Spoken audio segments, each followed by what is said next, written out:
Assalamualaikum warahmatullahi wabarakatuh, pemirsa Sahabat TV di mana saja berada. Ya, terima kasih.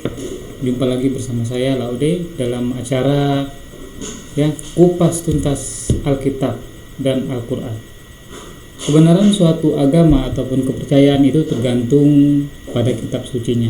Bagaimana seseorang itu memahami kitab suci dengan benar, apakah dogma dan ajaran-ajaran yang terkandung di dalam kitab suci itu, tentu saja kita bisa mengetahui bagaimana sejarah dari kitab suci tersebut, kodifikasi maupun bagaimana rentetan peristiwa yang terjadi sehubungan dengan Alkitab yang menjadi panduan atau pegangan bagi umat Kristen itu ya. Begitu juga Al-Qur'an. Al-Qur'an juga adalah merupakan perjanjian terakhir bagi seluruh umat manusia. Ketika perjanjian lama dan perjanjian baru tidak bisa memberikan solusi atas segala macam persoalan yang dihadapi oleh umat manusia, alhamdulillah Al-Quran sebagai perjanjian terakhir yang senantiasa terpelihara sampai akhir zaman memberikan segala macam solusi dan semua permasalahan hidup umat manusia semuanya dikupas tuntas di dalam Al-Quran itu, termasuk dari sisi sejarah dari Al-Quran itu seperti apa yang kita melihat di dalam ayat-ayat Al-Quran.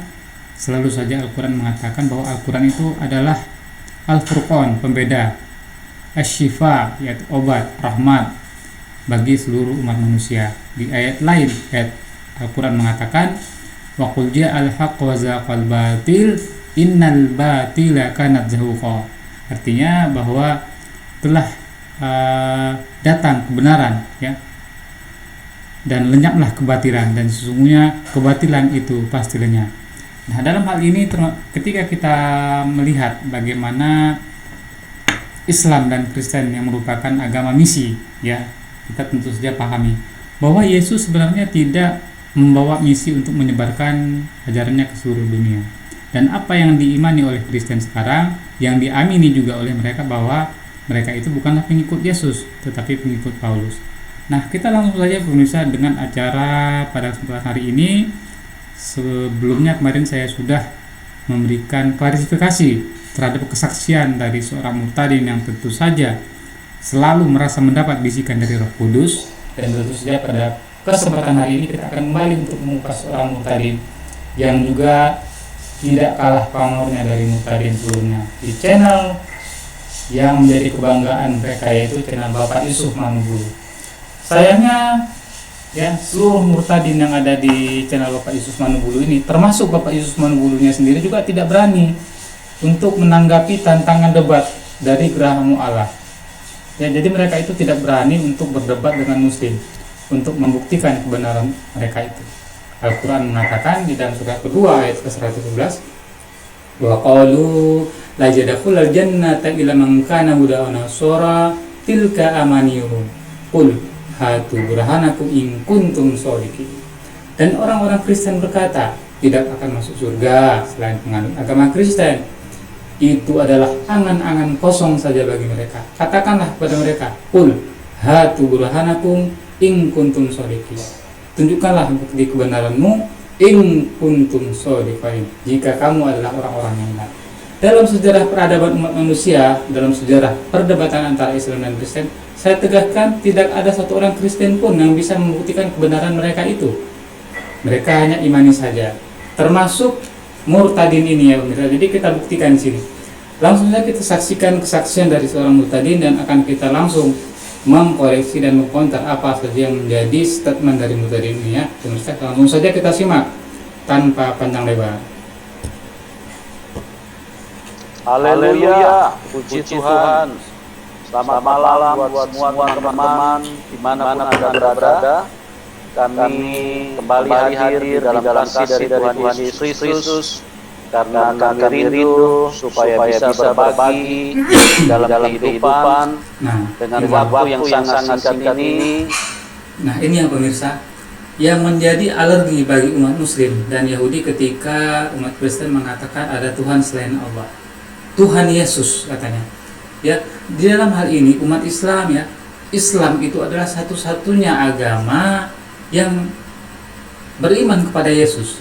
Saya tegaskan sekali lagi bahwa Islam adalah satu-satunya agama ya yang membawa pengikutnya itu untuk beriman kepada Yesus, bahwa dirinya adalah Al-Masih, terjemahkan jadi Mesia, ya, bahwa dia adalah salah satu utusan Tuhan yang mulia, bahwa Yesus sanggup menghidupkan orang mati, menyembuhkan orang yang berpenyakit kulit, memelihara orang buta dan segala macamnya, termasuk menjadikan orang lumpuh itu berjalan, ya misalnya gitulah.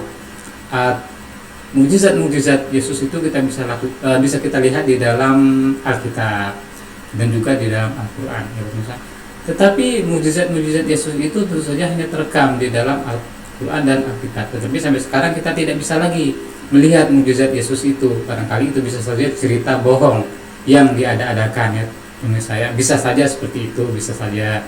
Tetapi karena Al-Quran mengatakan juga seperti itu, ya, mendukung apa yang dikatakan Alkitab sehubungan dengan Yesus tadi, ya, maka kita juga mengimani itu bahwa tentu saja Al-Quran juga membenarkan tentang mukjizat-mukjizat Yesus itu. Artinya itu bukanlah dusta. Tetapi sampai sekarang kan baik klaim Alkitab maupun Al-Quran kita tidak bisa melihat itu lagi sekarang ini, ya, kita tidak bisa melihat lagi. Tetapi bisa tetapi alhamdulillah Al-Quran, ya, terbukti sampai sekarang kita masih bisa melihatnya, yaitu mukjizat dari segala macam mukjizat. Al-Quran inilah yang disampaikan oleh Allah melalui malaikat Jibril kepada Nabi Muhammad Sallallahu Alaihi Wasallam, yang masih bisa kita saksikan sampai hari ini hingga akhir zaman. Tentu saja bukan dalam bentuk teks ini, ya pemirsa, saya, tetapi melalui memori hafalan kita kaum muslimin. Nah, selain itu adalah persamaan, ya pemirsa. Selain itu ada juga perbedaan, yaitu satu, ketuhanan Yesus. Umat Kristen mengakui bahwa Yesus adalah Tuhan. Yang kedua, ya, dosa asal. Umat Kristen mengakui bahwa semua manusia itu lahir dalam keadaan berdosa, kecuali jika dia mau beriman pada kematian Yesus di padang salib sesuai dengan kata-kata Paulus di dalam kitab Roma pasal 10 ayat 9. Yang ketiga adalah penyaliban Yesus. Dan yang ketiga hal inilah yang hendak dibantah oleh Al-Quran. Jadi perjanjian terakhir itu adalah perjanjian atau solusi bagi permasalahan umat manusia, ya, termasuk ketika Al-Quran membantah bahwa Yesus itu tidak mati di padang salib. Alhamdulillah itu semua terbukti, ya. Bahkan saya juga belum pernah, ya, menerima, artinya tantangan, ya, dari umat Kristen sendiri. Saya sudah pernah menerima tantangan itu, tetapi mereka sama sekali tidak ada seorang pun dari mereka itu yang bisa membuktikan bahwa Yesus itu mati di padang salib. Ya, saya tegaskan, tidak ada satu orang Kristen pun yang mampu membuktikan bahwa Yesus itu mati di padang salib. Ya, tentu saja ini menurut pendapat saya. Tetapi jika ada umat Kristen yang bisa mendengar video saya ini, saya persilakan untuk menantang saya diskusi di Geraha Mu'alaf atau di mana saja. Kita akan membahas konsep tentang penyaliban Yesus itu. Baik, langsung saja pemirsa. Jadi itu jelas ketika umat Islam itu alergi ketika mendengar bahwa umat Kristen mengatakan Yesus itu adalah Tuhan, karena kita sebagai umat Islam itu mengkoreksi kesalahan-kesalahan mereka. Dan Yesus sendiri sama sekali tidak pernah mengklaim bahwa dirinya adalah Tuhan. Ya, jelas, ya pemirsa. Kita lanjut. Kami terus berusaha untuk bisa menjadi berkat bagi teman-teman, karena apa yang telah kami rasakan, apa yang telah kami alami, barangkali kita skip saja, ya pemirsa, langsung ke intinya tadi. Itu natural. Itu adalah sesuatu yang sangat memberkati.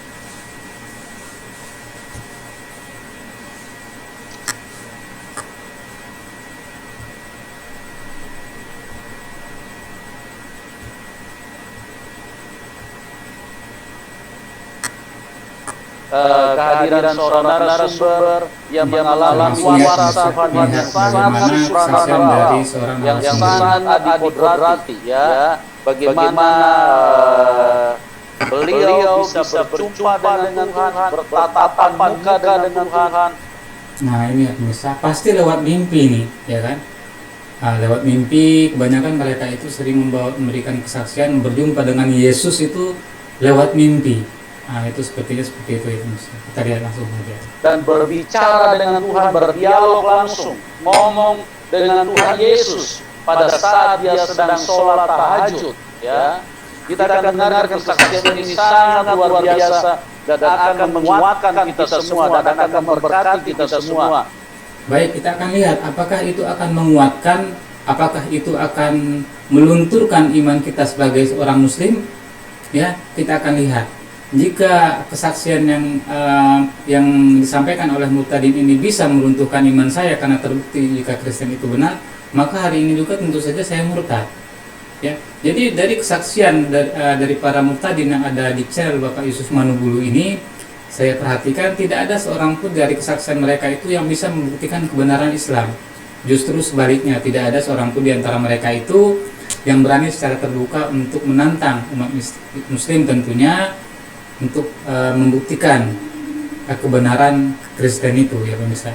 Tentu saja dalam hal ini saya tidak membenci saudara-saudara saya yang Kristen.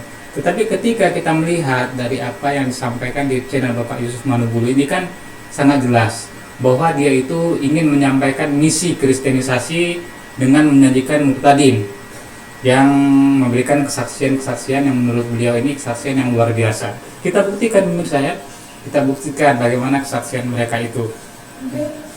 Langsung saja pemirsa. Seorang yang berlatar belakang dengan didikan agama yang cukup ketat. Pada waktu itu Tuhan Yesus datang menghampiri, menjamah dan menyembuhkan beliau, dan sekarang beliau menjadi pemberita Injil. Nah, bagaimana kisah selengkapnya? Jangan kemana-mana, kita ikuti sampai selesai kesaksian ini, kesaksian yang begitu luar biasa. Oke teman-teman, kita tidak berlama-lama lagi, kita sambut narasumber kita, Ibu Suprapti. Selamat malam Ibu. Oh, namanya Ibu Suprapti ya pemirsa ya. Oke, kita lihat pemirsa bagaimana kesaksiannya ini ya pemirsa. Halo. Halo, selamat malam. Ya, apa kabar Bu? Piye kabare? Luar biasa. Haleluya. Ya. Luar biasa karena Tuhan Yesus begitu dahsyat bekerja di dalam kehidupan Ibu Suprapti. Ya, lagi-lagi Tuhan Yesus ya pemirsa, ini ialah yang membuat saya itu sedih sekaligus alergi mendengar kata-kata Tuhan Yesus itu. Karena saya yakin Yesus juga menjerit mendengar hal ini. Ketika Yesus dikatakan bahwa dia itu adalah Tuhan, Yesus sendiri tidak pernah mengajar itu seumur hidupnya, tidak pernah. Ya, tetapi yang sebenarnya adalah bahwa yang mengatakan bahwa Yesus itu adalah Tuhan adalah Paulus. Ya, kita bisa lihat bagaimana di dalam referensi para sejarawan ataupun para akademisi yang mengupas dan meneliti apa itu kisah Yesus, mereka memberikan kesimpulan bahwa Yesus itu bukanlah Tuhan. Dan apa yang diklaim bahwa Yesus itu adalah Tuhan menurut umat Kristen itu adalah mereka tertipu oleh Paulus, terpengaruh oleh Paulus. Ya, Paulus mengadopsi ajaran pagan kafir penyembah berhala di Romawi, kemudian mencantelkan ajaran pagan penyembah berhala itu ke Nabi dan Tuhan Guru Yesus dari Galilea, hingga jadilah Kristus penyembah berhala yang baru, ya, Kristus yang baru. Dan inilah yang sebenarnya terjadi pada Kristenan itu. Jadi ya luar biasa penyesatan yang dilakukan di dalam tubuh kekristenan itu ya pemirsa. Jadi saya tegaskan dalam hal ini saya tidak membenci saudara saya yang Kristen, tidak. Tetapi kita sebagai umat Muslim itu meluruskan kesalahan-kesalahan mereka itu. Karena kita akan diminta pertanggungjawaban. Apakah kamu sudah menyampaikan? Apakah kamu sudah berdakwah pada umat yang kafir itu? Ya, ketika kita dimintai pertanggungjawaban, maka saksikanlah di video ini ya, dan saksikanlah kelak bahwa saya sudah memberikan kesaksian dan juga saksikanlah bahwa saya dengan semampu saya, dengan ilmu saya yang sangat rendah ini, ya semampu saya untuk memberikan koreksi terhadap keimanan mereka yang keliru itu. Dan insya Allah mudah-mudahan inilah pertanggungjawaban kita kelak di akhirat. Kita lanjut Musa. Oke Ibu, pada malam hari ini kami atas nama teman-teman yang sudah hadir di dalam link ini menyampaikan terima kasih atas kemurahan hati Ibu yang mau berbagi dengan kami semua, karena perjalanan Ibu secara supranatural itu adalah sesuatu yang sangat memberkati. baik buat umat Kristen maupun juga orang-orang yang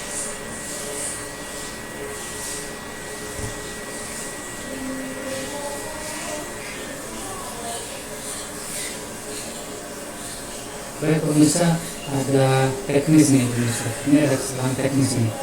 Apa yang salah dengan video ini?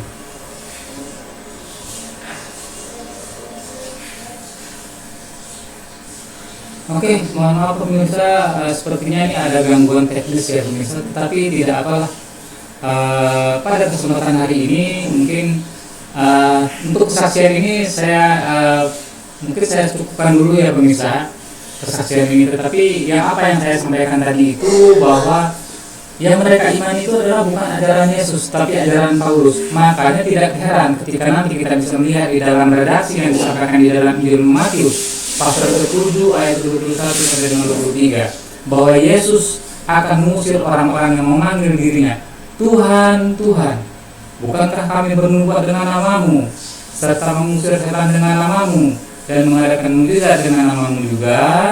Pada hari itulah aku akan berterus terang dan berkata kepada mereka, pergilah kalian daripadaku, enyahlah kalian daripadaku, kalian semua pembuat kejahatan. Siapa yang memanggil Yesus Tuhan? Siapa yang memanggil Yesus? Siapa yang selalu membuat mukjizat? Siapa yang dengan klaim-klaim mereka itu mereka membuat banyak mukjizat serta mengusir setan? Siapa? Tentu saja umat Paulus, umat Kristen itu. Jadi tidak ada komunitas lain, tidak ada orang lain tetapi umat Kristen. Jadi yang dimaksud di dalam ayat ini tentu saja bukan umat Yahudi, bukanlah umat Hindu, bukan juga ateis, tetapi umat Kristen. Jadi jelas di dalam ayat ini mereka akan diusir oleh Yesus di hari akhir nanti. Jadi ini jelas, ya, ini sungguh keterangan yang sangat luar biasa bahwa mereka itu akan diusir oleh Yesus. Kenapa? Karena mereka mengada-adakan kedustaan terhadap Allah. Ya, jadi pemirsa, kita akan lihat di sini pemirsa ya, bagaimana sejarah Yesus itu, ya, cerita tentang pribadi itu, sosok Yesus atau Nabi Isa itu menurut Injil Yohanes. Dan ini kita compare dengan Injil yang lain, ketiga Injil kanonik, bahwa ya ketiga Injil sinopsis yang lain yaitu Matius, Markus, dan Lukas, ya, ini ada perbedaan yang sangat mendasar dari cerita atau narasi yang disampaikan di dalam ketiga Injil ini jika kita bandingkan dengan Injil Yohanes. Kita saksikan saya di dalam video ini bagaimana cerita atau video ya, film mengenai sejarah perjalanan Yesus menurut Injil Yohanes. Kita saksikan bersama-sama pemirsa.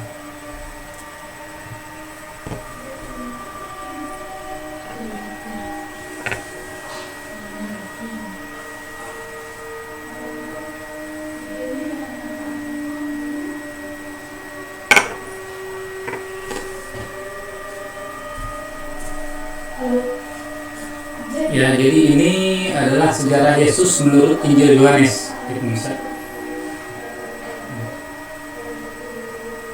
Nah, mungkin ini terlalu panjang, tapi akan kita skip nanti pemirsa ya. Pelan-pelan kita akan melihat.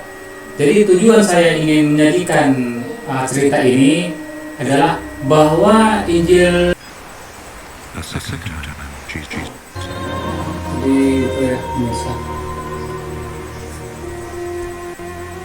Oke, jadi seperti itu ya pemirsa apa yang disampaikan kisah Yesus menurut Injil Yohanes ya. Jadi jika kita lihat dari apa yang disampaikan di dalam Injil Yohanes itu jelas bahwa ya Yesus itu tidak mati. Ya, Yesus tidak dibangkitkan dari kematian karena orang yang dibangkitkan dari kematian itu tidak berbentuk, tidak punya daging dan tulang. Ya, artinya tidak punya jasad fisik ya. Ya, tetapi akan seperti hantu. Nah, inilah kata-kata.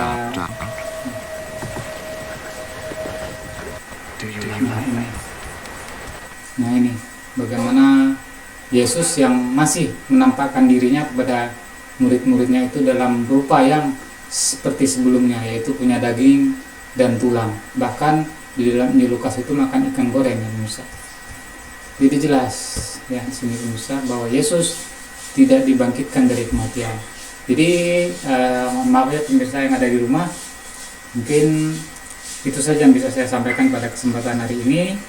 Ya, jadi kesaksian dari Murtadin tadi mudah-mudahan sedikit itu tadi, karena ada kendala teknis saya tidak sempurna untuk menyelesaikan download video saya, jadi tidak bisa diputar seluruhannya. Tetapi jika kita lihat dari kisah Yesus tadi, kita sudah bisa memastikan bahwa ada nubuat tentang kedatangan Nabi Muhammad SAW yang disampaikan oleh Yohanes Pembaptis atau Nabi Yahya alaihissalam. Kemudian ada keterangan di situ ya tentang kehidupan Yesus, bahwa sebenarnya Yesus itu tidak bangkit dari kematian, ya, tidak dibangkitkan dari kematian. Dengan kita melihat pintu kubur yang terbuka, ya, tinggalkan kafannya saja di sana. Ya, karena orang yang dibangkitkan dari kematian itu, ya, menurut Alkitab itu orang yang dibangkitkan dari kematian itu akan seperti hantu. Nah, oke, pemirsa yang ada di rumah, jika ada yang ingin mengajukan pertanyaan, ya, mungkin bisa melihat di link deskripsi video saya yang saya tampilkan di bawah nanti. Oke. Terima kasih pemirsa yang ada di rumah atas segala perhatian, dan mohon maaf atas segala kekurangan. Kita berjumpa lagi pada kesempatan yang akan datang untuk tentu saja membahas Murtadin yang odong-odong ini yang berada di channel Bapak Yusuf Mamudu. Dan kepada siapa saja yang mendengar video saya ini, yang menyaksikan video saya ini, khususnya kepada Murtadin, ya. Jadi jika Kristen itu adalah suatu kebenaran, ya, saya tegaskan, jika Kristen itu adalah suatu kebenaran, ya, mari kita berdiskusi, mari kita berdebat, ya. Saya akan membuktikan bahwa kematian Yesus di palang salib menurut Alkitab itu, menurut Paulus, itu adalah kedustaan terbesar sepanjang sejarah umat manusia yang dibuat oleh si penulis Paulus. Baik, terima kasih. Ya, assalamualaikum warahmatullahi wabarakatuh.